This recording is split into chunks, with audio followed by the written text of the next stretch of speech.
Okay, a warm Hari Om to everyone. We'll begin today's Gita chapter 1 class with Gita Dhyanam. A few verses from Gita Dhyanam. Om Parthaya Pratibodhitam Bhagavata Narayanena Swayam Vyasena Graditam Purana Munina Madhye Mahabharatam Advaitamrita Varshinim Bhagavati Ashtadashadhyayini Amba Tvamanusandadhami Bhagavad Gite Bhavadveshini Namostu Te Vyasa Vishala Buddhe Pullara Vindayata Patra Netra Yena Tvaya Bharata Taila Purnaha Prajvalito Jnanamaya Pradipaha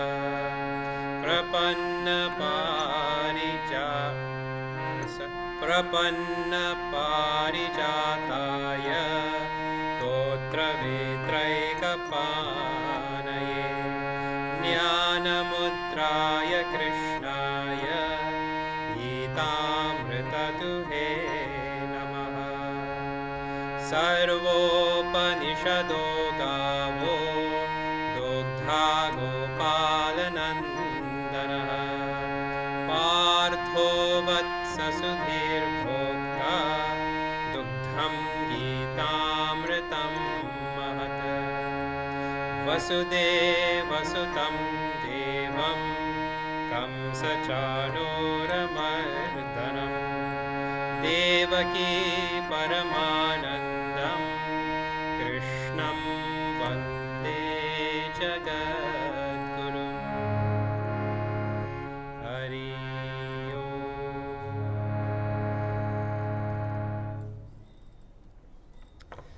All right, warm welcome to everybody again. And we are picking up now. You can hold this copy. Everybody should have a copy of their Bhagavad Gita with them. No, the Bhagavad Gita as it is by Swami. This copy that we have here is got a beautiful commentary by Swami Chinmayananda. Chinmayananda. So the slopes that we chanted just now, which one are they? The shlokas, for anybody who's wondering, that we just chanted, is the meditation verses on Bhagavad Gita. And those meditative verses, you could have we should have a whole yajna on that also. They bring one's mind to the topic and the author and the scene and everything going on there. Mm-hmm. So we're prepared. What is going on now? Let us see. We left it off 24, 25, 26, 26 I believe we left it off. Is that right? In your note? Verse 26. Hari Deji, I thought you quickly covered 24 and 25, but we didn't go further. Oh, right. Okay. Right. So,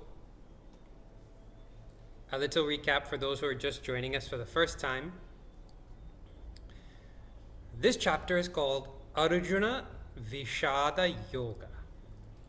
It is the chapter that contains the yoga of Arjuna's dejection and sorrow. Through facing his sorrow, Arjuna is able to get on to the spiritual path, and not only get on the path, he is catapulted in towards his unfoldment. He is launched from his sorrow over to the other side of sorrow, which is independent joy. He does not suffer his sorrow in vain.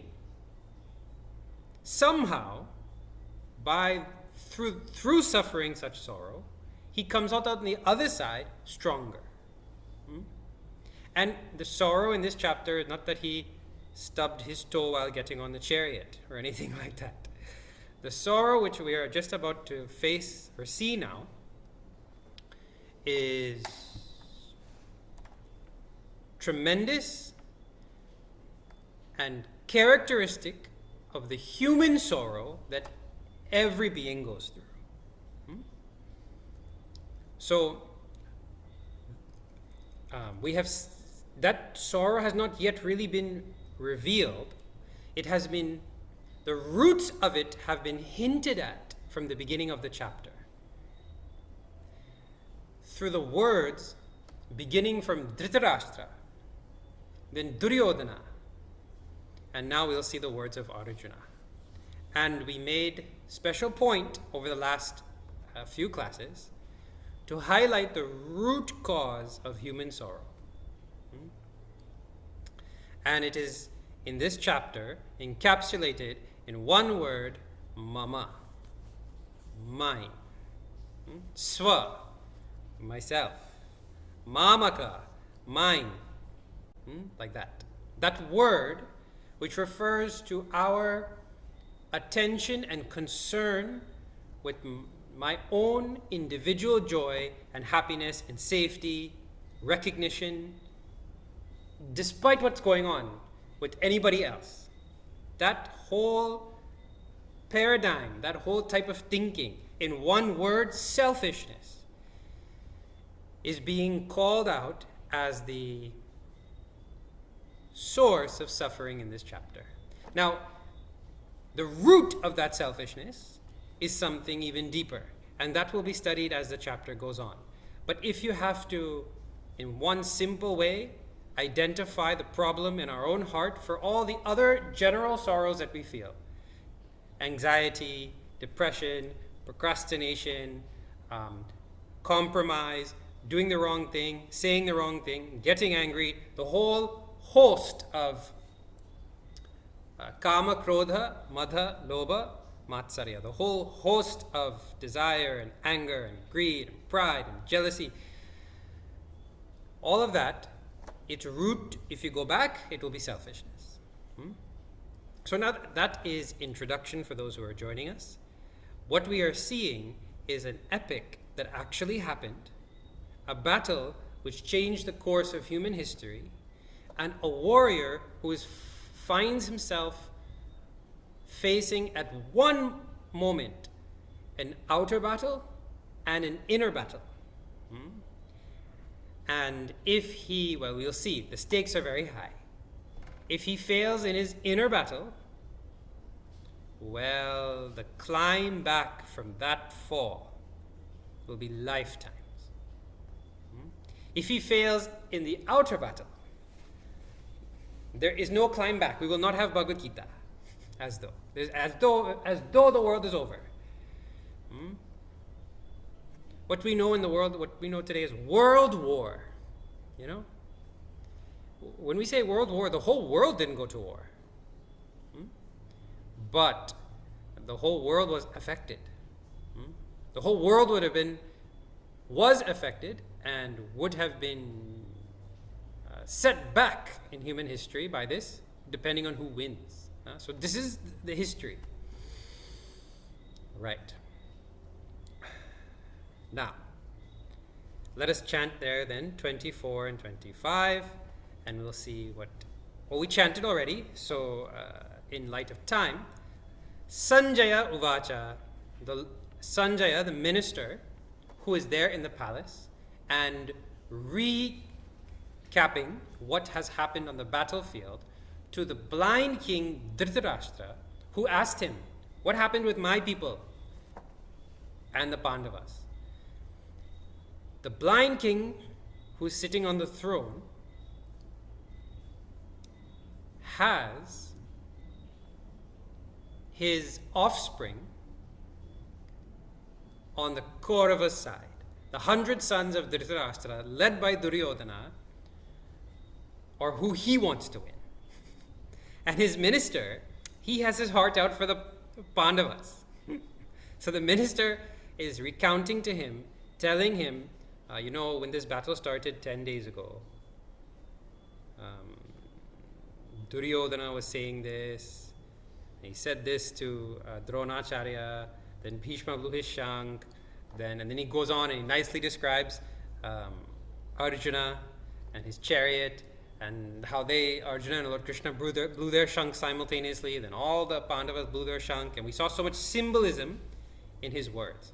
A whole separate study could be done of the way Sanjaya presents the way he speaks to the king as a minister, through the lines, giving messages,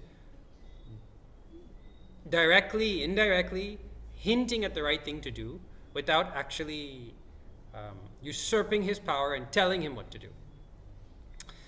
Sanjaya, that minister, tells Dhritarashtra that Arjuna, having asked to be placed in the middle of the battlefield, in no man's land, so he himself says he can see all these people who have come to fight for the wicked Duryodhana, and that is singular. The son of, I checked that, the son of Dhritarashtra, singular. Dhritarashtrasya durbuddhehe. Those are all singular words if you check your cases. Huh? So, having said that now, Lord Krishna places the most great of greatest chariots there in the middle. And we saw the first word used for we saw the name given there for Arjuna as he who never sleeps, who has no laziness, who is very aware. We saw all of that, right?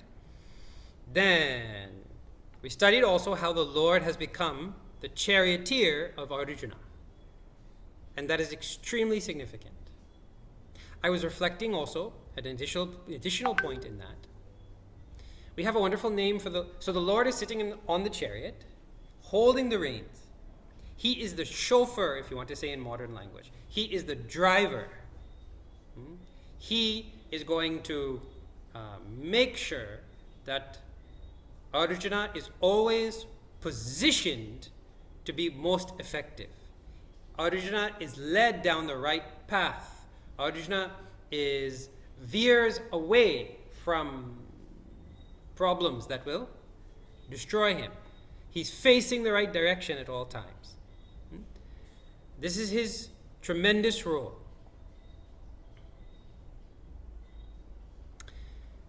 And who comes to do it? The Lord of the universe.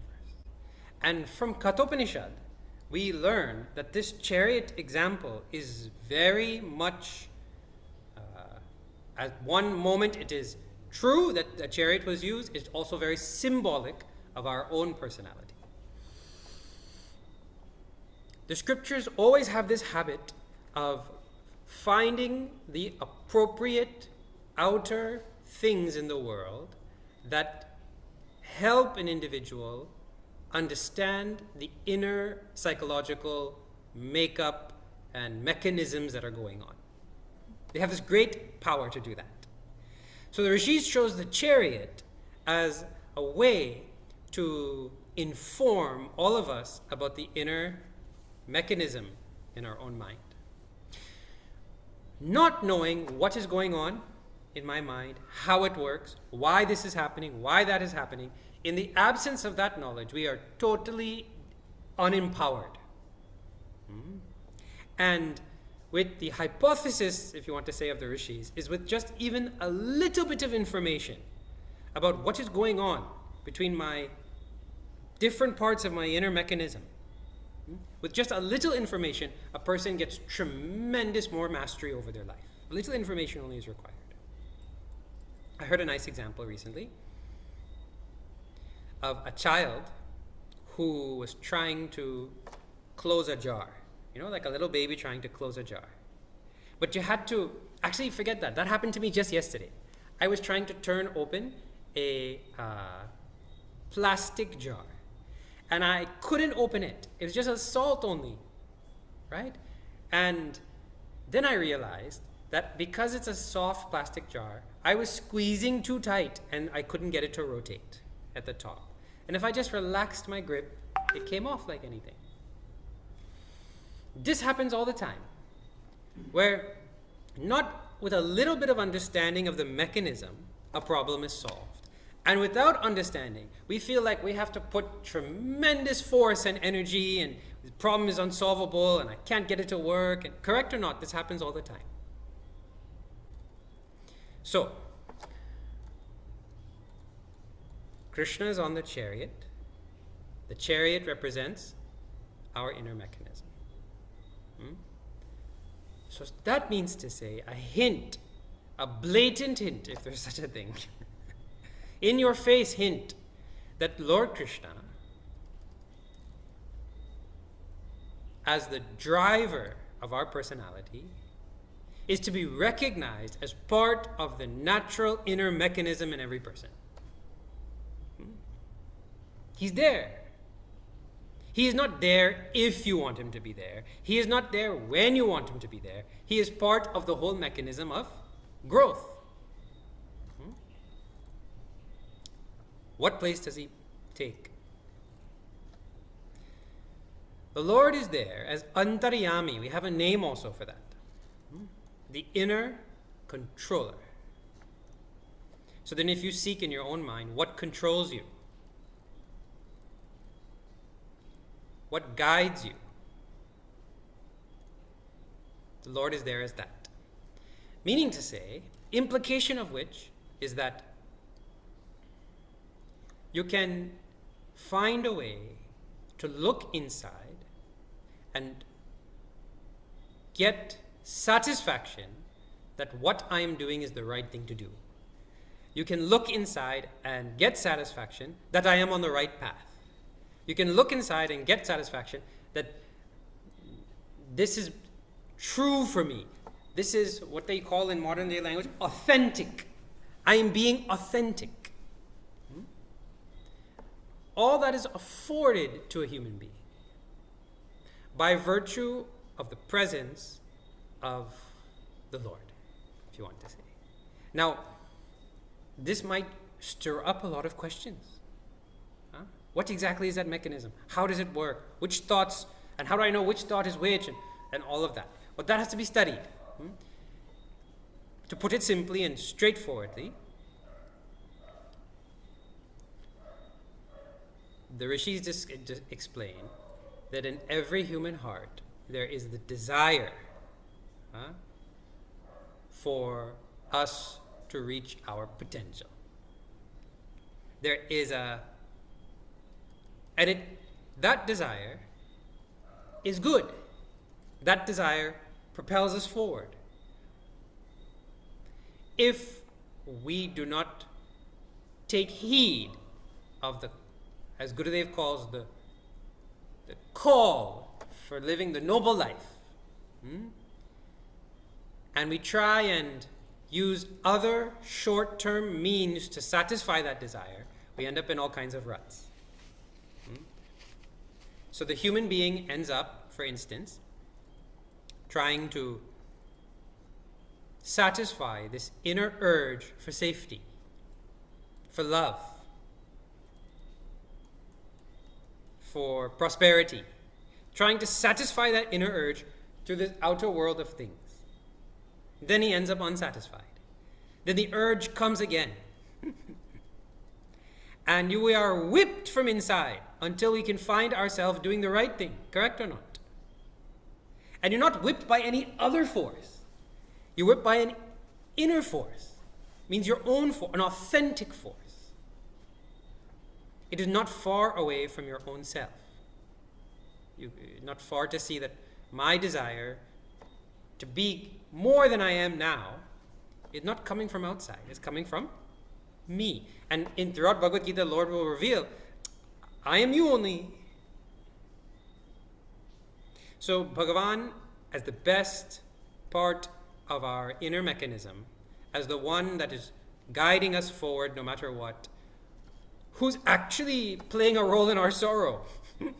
Because if we don't find ourselves feeling safe after having built a huge house and a great reputation and having guards and having funds, and we still don't feel safe. In fact, we feel more frightened. That's the work of Antaryami. Totar Vetrai Kapane with the whip in his hand. Pushing the individual towards moksha. So this is one way to view the presence of the Lord. He's not going to leave us, if you want to say. It means the pull back to something greater in us is never going to go away. He is seated there. How to approach that, how to engage with that, how to let that guide our life in the face of outer fear is what Arjuna has to face now. He's afraid, and he has the guide with him. He is trembling, and he has the guide with him. So in his own inner, if we say take it in our inner mechanism, the heart is trembling. The ego is afraid of its annihilation. But if he doesn't listen, he suffers. A difficult problem is going on. So what all the ego does, to different ways he will try to get out of this situation before he decides to listen to the authentic call in his heart, this is what we're seeing now. Right. So this is a subjective reflection on the meaning of Lord Krishna on the chariot of Arjuna. Right. So Sanjaya told to Dhritarashtra that Lord Krishna placed that chariot there in the middle. This chapter is like gushing with symbolism. We talked already about being in the middle, so I won't go over it in too much detail. But the main thing to remember is on one side, there are more numbers. The Kauravas are 2.5 plus million warriors. 11 Akshauhinis. And the Kauravas are 7 Akshauhinis, about 1.5 million soldiers and elephants and all that, when you count each individual piece together. So they're outnumbered. But just like how a little spark is enough to burn a whole heap of hay, just how a little bit of knowledge is enough to solve a really unsolvable problem that you've been trying to solve for a lifetime. In the same way, the path of righteousness and the benefits of that are enough to remove hordes of sorrow and problems and hang-ups and all of that. So take stock that Arjuna, or you call your own name, if you follow this spiritual path, the path of your own authentic growth, if you want to say, if you follow that path, you will succeed.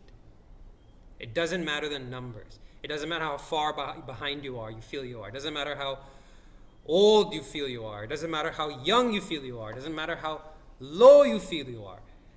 Nothing matters. Because the inner journey is not one that is marked by outer accomplishments like that. Right. So this is these two armies, and Arjuna is in the middle.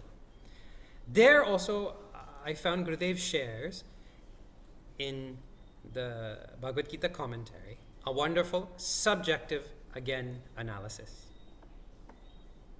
Arjuna right now is about to fall into sorrow. And the sorrow he falls into is the sorrow that each one of us falls into when we take stock of our battle, inner battle, against our negative qualities. When we sit and take stock of what I have to do or who I have to face, we tremble in fear. Meaning to say, in the battle of our own mind, thoughts will arise which frighten us dearly.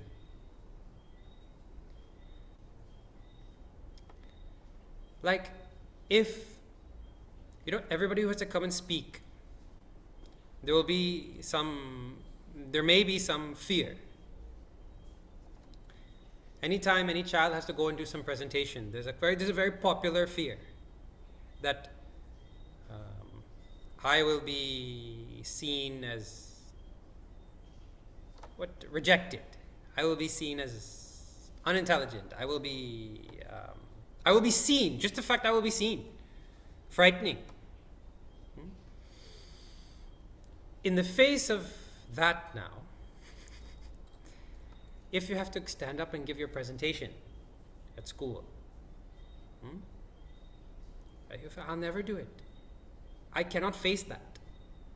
And so people have all kind of coping mechanisms and little things they do and all of that to get around that. Some people cannot be seen without makeup. Some people have to be preemptively prepared before they speak. They don't want to speak unprepared. They'll never go into a meeting without all their notes and everything ready. All kind of different coping mechanisms we have to control the outcome, right? When we have to now face that, fear, underneath all those coping mechanisms is what? Is fear. You have to now face that fear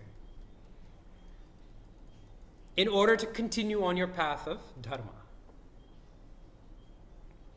When seeing that, a person trembles. All kind of thoughts come. If I face this fear, I will be judged. And there's no coming back from that judgment. For the rest of my life, I will be less than. So the fear talks big. Everything will be over if I'm seen to be something else. In the face of such tremendous things, feeling tremendous, the only big talk. Just like Duryodhana, he's big talk. The individual trembles. Now, what happens? Lord Krishna has set up the stage so perfectly to, as Gurudev puts it, light the spark that burns down the castle of Arjuna's egotistical personality. The castle in which he's built his personality. And what does he do? There in verse 25, I believe.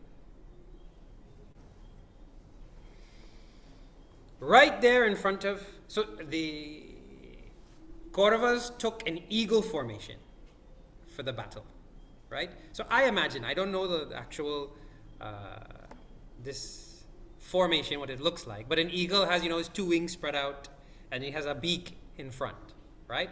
So he forms a shape like that. So Lord Krishna placed Arjuna right where he could see. So in that formation, it must have been that close together was Bhishma and Drona and so many of the other kings. They were in a certain spot in that formation, spread out to attack like. So Lord Krishna placed him right at the spot where he could see them across. He's the driver. Then, there's no Shri Bhagavan Uvacha, right? It's a very subtle, like Lord Krishna not even trying to make a big thing. He says only Pashya Etan. That's all he says. Samavetan Kuruniti. Partha, look. O son of Pritha, look. And see all the Kurus in front of you who have assembled here. That's all Bhagavan says. Now see, this is very important.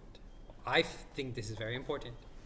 Arjuna has to stand square and look that thing in the face. No running, no avoiding. And we have very nice subjective ways to avoid, I heard recently, when a person makes a judgment, it is actually an avoidance of some fear. Every judgment. If I judge such and such person is looks terrible, it's easier for my mind to do that than deal with all the emotions that will come if I don't make that judgment. Which is, see, if you take it for yourself, before you judge someone else, you have to judge yourself. Huh? I look good or terrible. It's easier to say that than to deal with the feelings in the heart that go on with thinking I look terrible. This is maybe a little hard thing to get, but it is a truism that we only make judgments to avoid having to face something. It's easier. You keep it in the head and move on. The reason for saying that is just that there are all kind of little subtle ways that we avoid the reality of the situation. And Lord Krishna is saying, Pashya, look at the situation, Arjuna. And that is a very important first step. So, look and appreciate that in life, your time here is finite. Look directly at the situation.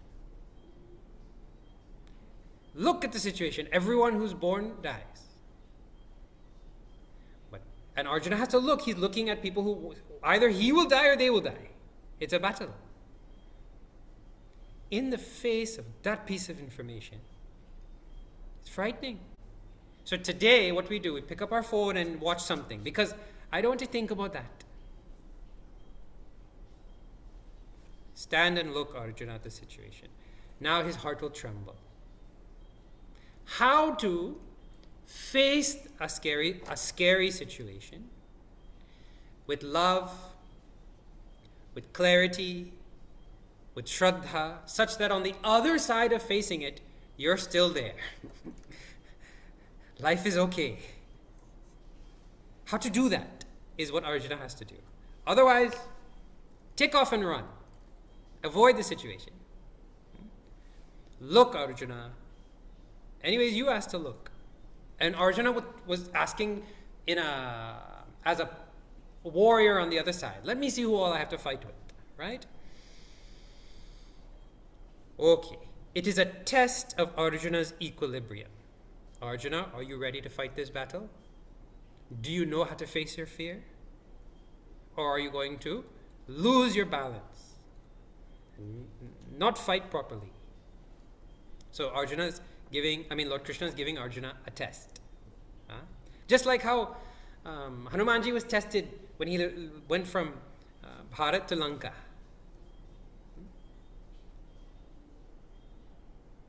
Lankini, Surasa, and Mainak. Surasa, her mouth grows. And then Hanumanji outsmarts her.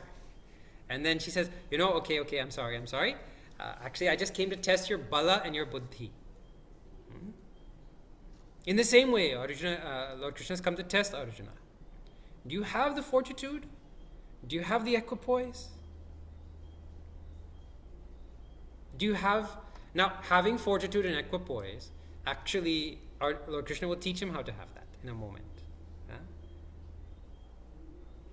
Do you know how to face something and not resist it? Do you know how to invoke love and face a difficult situation? This is what I will teach you. Now, if Arjuna cannot stand and face them, Lord Krishna is going to have to help him because this is watershed moment, right? Now, with all of that, 26, 27. Yes. And half of 28.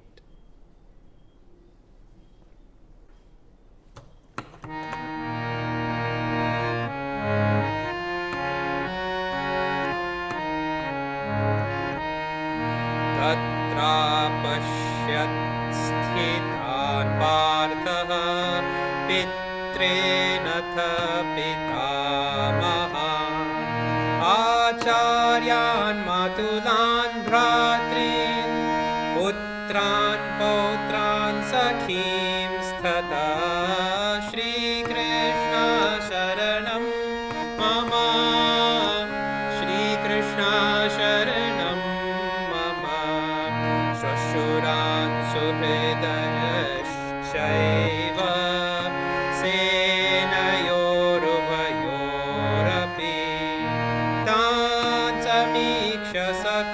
कौन्तेयः सर्वान् बन्धूनवस्थितान्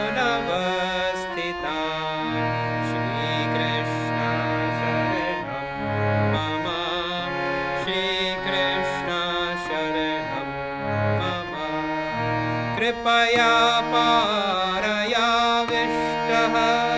विषीदन्नम् इदमब्रवीत् श्रीकृष्ण शरणं मम श्रीकृष्ण शरणं मम कृष्ण कन्हैया लाल की जय. So now, what does Arjuna see? Tatra apashyat. There, what he saw sthitan, assembled, pitrin, fathers, now also grandfathers, pitamahan, teachers, matulan, maternal uncles, that your mother's brother. What do we call in Guyana? Mother's brother? Mamu. So he's Mamus, right? And Bhratrin, brothers, Putra, sons, Pautra, grandsons, Sakhi, friends as well. Fathers-in-law, friends again, Suhirit, close friends. In both armies he sees all of this. So he's looking on both sides. He's surveying and looking, examining what he's seeing. He's not seeing enemy. You can look at the world and see different things. A poet looks at a flower and that reminds him of love. And engineer looks at a flower and he sees mass and weight and all of that. Arjuna looks at the warriors and he sees friends, and brothers, and grandfathers. You're getting a hint of where this is going. And that Arjuna, Sakaunteya, Sarvan Bandhun Avasthitan. Tan Samiksha, having seen all these relatives assembled, then he spoke now, becoming sad, sunken, crying, weeping. He spoke overwhelmed. He spoke words now full of pity, sadness. So the first manifestation now is sadness. First he sees his things, then we are told he feels sad. Now you know what it is to feel sad, to want to cry. And you know what it is to feel overwhelming sadness also. He feels that. Then what happens? Well, let us see. We'll chant some more and then we'll see. Arjuna Uvacha.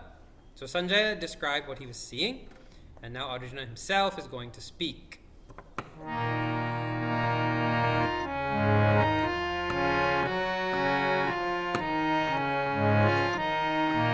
Drishtvaimam swajanam Krishna yuyutsum samupasthitam Shri Krishna sharanam mama Shri Krishna sharanam mama Siddhanti mama gatrani mukham cha parishushya Vepatuscha sharire me romaharshascha jayate Shri Krishna sharanam mama Shri Krishna sharanam mama Tanivam sramsate hastat tvakchaiva paridahyate Nacha shakno vyavasthatum brahmativa cha me manaha Shri Krishna sharanam mama Shri Krishna sharanam निमित्तानि च पश्यामि विपरीतानि केशव न च श्रोयि न च श्रेयोनुपश्यामि हत्वा स्वजन्ममाहवे श्रीकृष्ण शरणं मम श्रीकृष्ण शरणं मम कृष्ण कन्हैया लाल की जय. Arjuna said,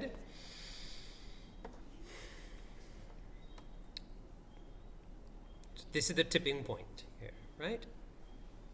Having seen Swajanam, my people, my relatives. So you might say, oh, you're just reading into it. You're just saying that Arjuna's selfish. But the specific words are used. Having seen my people, O Krishna, yuyutsam, desirous to fight, samupastitam, having come here, what does he feel? Sidanti mama gatrani. My limbs, means my arms and my legs have become weak. You know, after sadness, sometimes you feel defeated. Has it happened? And then you lose, like your body just becomes, like Eeyore. You know Eeyore in Winnie the Pooh? He's always, his limbs have no strength. Then what also? Mukam cha parishushyati. My mouth has dried up.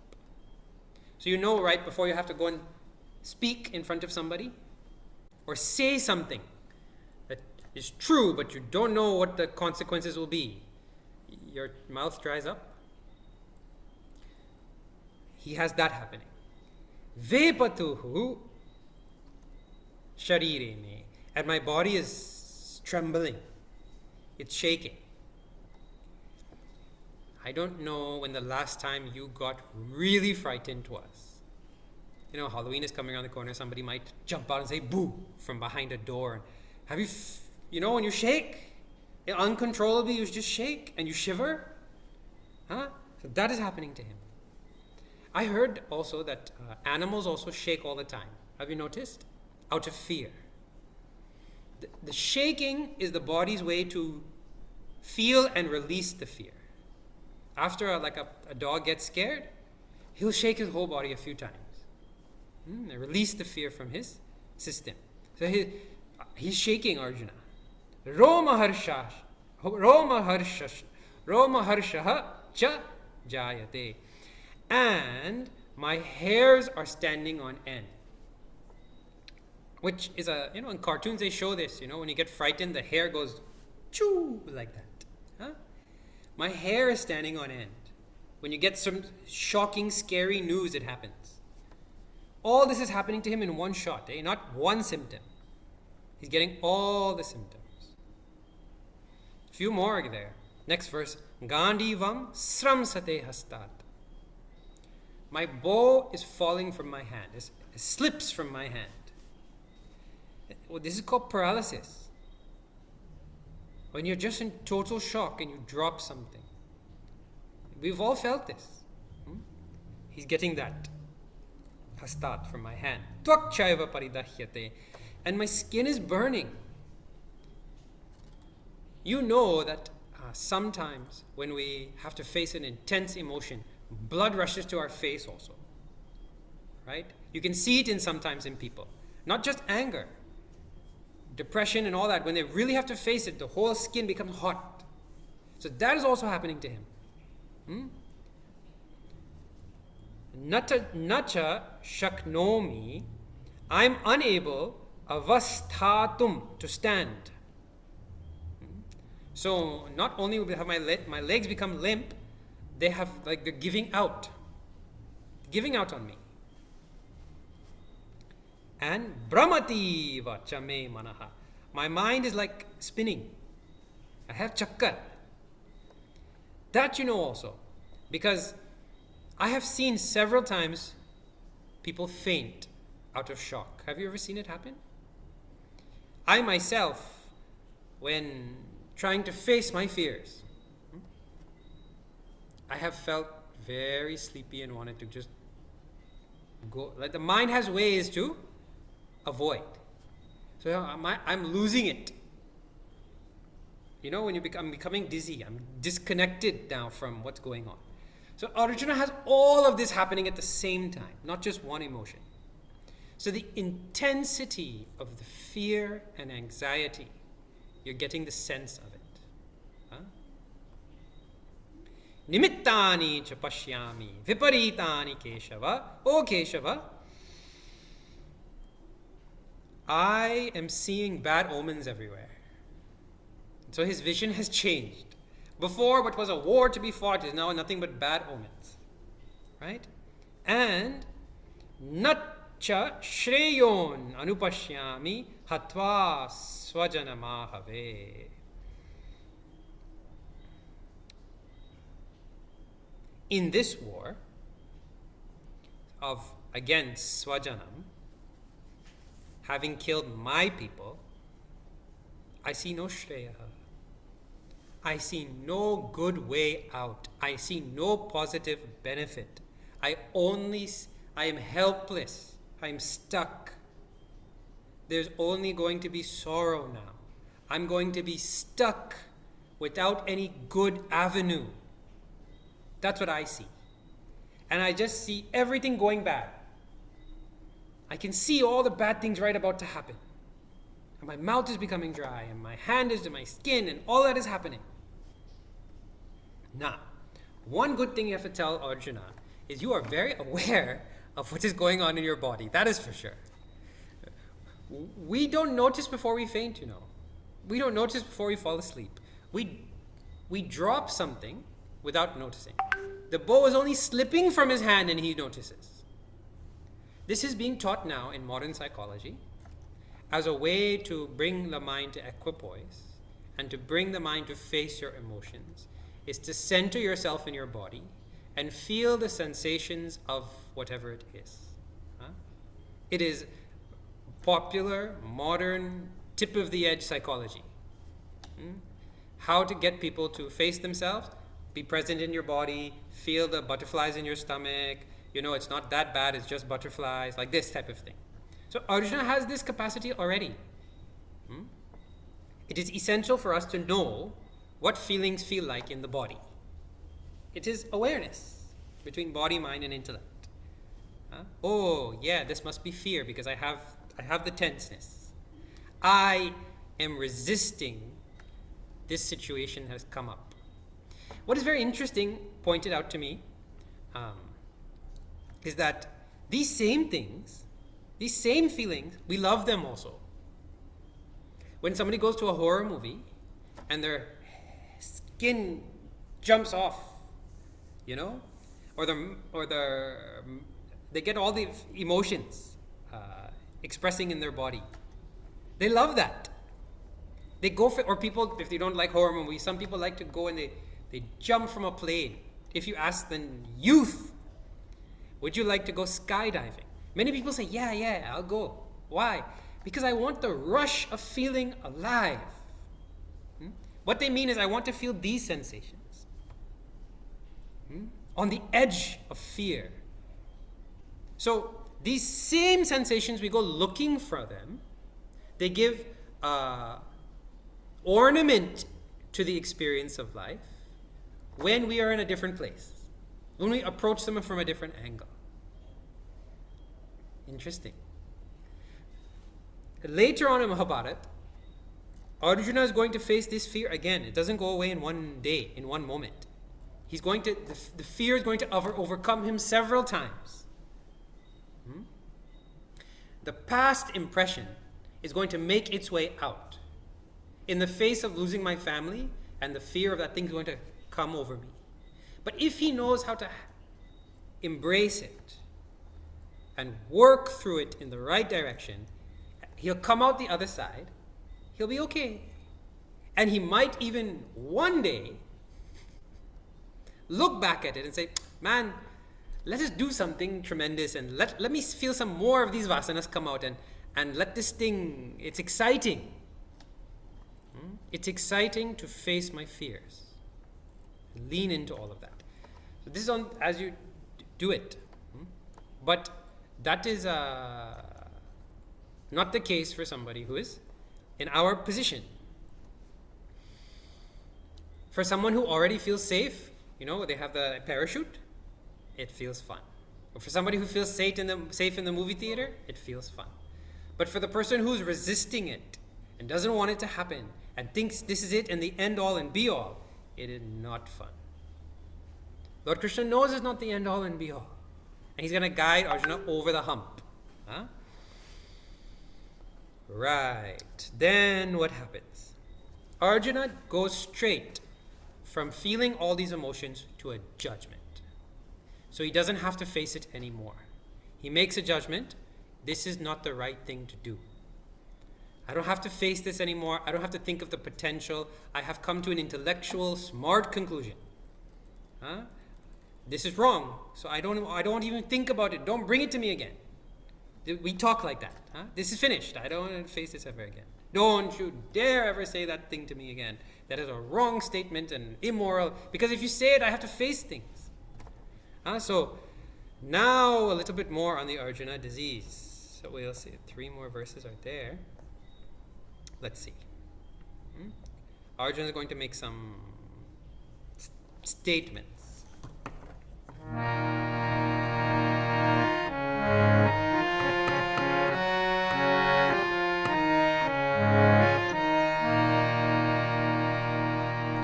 Na kangshe vijayam Krishna na cha rajyam sukhani cha kim no rajyena govinda kim bhogar jivitena va Shri Krishna sharanam mama Shri Krishna sharanam mama Yeshamarthe kangshitam no Yeshamarthe kangshitam no rajyam bhoga sukhani cha Yeshamarthe kangshitam no rajyam bhoga sukhani cha ta imeva sthita yuddhe pranam styaktva dhanani cha acharya pitara putraha tathaiva cha pitamaha matula shvashurash pautraha shyala sambandhinas tata Shri Krishna sharanam mama Shri Krishna sharanam mama Krishna Kanhaiya Lal ki jai. Right.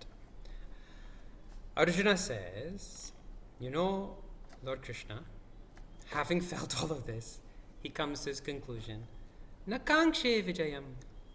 Krishna, I don't want to win. I don't want victory in this war. Na rajyam, I don't want kingdom. Nacha sukhani, I don't want pleasures also. Not for me. In fact, kim no rajyena. What is the, how do you put it? What is the use of the kingdom for us? Govinda, what is the use of pleasures? Kim bhogaihi and vija jivitena va. What is the use of living also? So that is a hint at suicidal tendencies. I don't want to fight in this battle. I don't want victory. What is the point of fighting, getting pleasure, getting kingdom? What's the point of even living? if I have to face this? If I have to face this coming in the next one. Yesham arte kangshitam naha rajyam bhoga sukhani cha. You know, for the sake of the people who are fighting, for their sake we're fighting for kingdom and pleasures, right? And dhanani, wealth. These are the same people who have arrayed here for battle. We are fighting. So you get his idea. We are fighting so we can have back kingdom and pleasures and all our people together, right? And those are the same people who have come here to fight with us. Acharya, teachers, pitara, fathers, putras, sons, and grandfathers as well. Mamus and fathers-in-law and grandsons and brothers-in-law and all other relatives. For their sake we wanted to fight, and they are the ones who are going to be in the battle and die. Like that he's thinking. So he has slipped now. See the selfishness. He's telling Lord Krishna, take it this way. Imagine we're doing Dosa Day fundraiser here at the ashram. And then the main cook gets up that day, or the main, onion cutter, whoever, right? Vegetable preparer. They get up in the morning and say, you know, I'm not going to go and do my part. Why? I'm not so hungry. I ate a big dinner yesterday. Or, you know, everybody knows I'm a good cook. I don't need to go there and cook. I promised I'm going to go, but I'm not going to go. The fundraiser is not about you eating breakfast. The fundraiser is not about you and your petty little thing. There's a bigger thing going on here. Arjuna, Lord Krishna must be thinking, this fight isn't about you gaining victory. The one individual Arjuna getting victory and one more victory and having his kingdom. That's not what we're here for. This is a fight for dharma. You've lost the plot in the whole way you're looking at this. You have sunken into selfishness. And so, the ego has brought the great warrior Arjuna to his knees. And the ego makes him feel from all sides there is loss. That's why he's on his knees. Anyway he looks, he's going to lose something. The only way out he feels now is to either leave or die. Because he does not want to face this thing. With that much intensity. Now Lord Krishna has to pick up such a person. He has to pick him up. And Arjuna, if he can pick up Arjuna, he can pick us up, you know. And the other point in this, as we close today, if it can happen to Arjuna, it can happen to us. It does happen to us. If you have the most wealthy person on the planet, some big billionaire, and they have a chance to make a big investment that will help, you know, something that will help with in the world. Tremendous help. Watershed investment. And at the moment of giving the investment, they think that.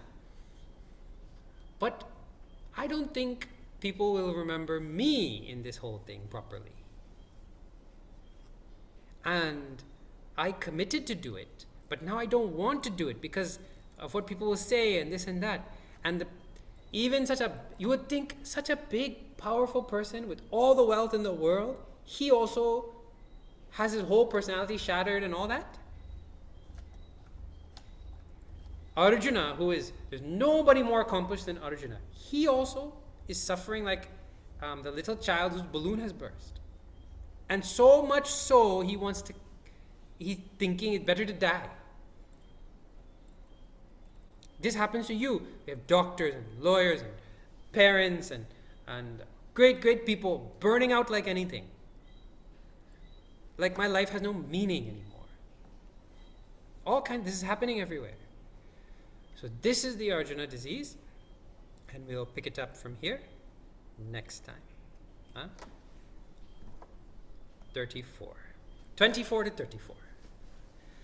Om Purnamada Purnamidam Purnat Purnamudachyate Purnasya Purnamadaya Purnameva Vashishyate.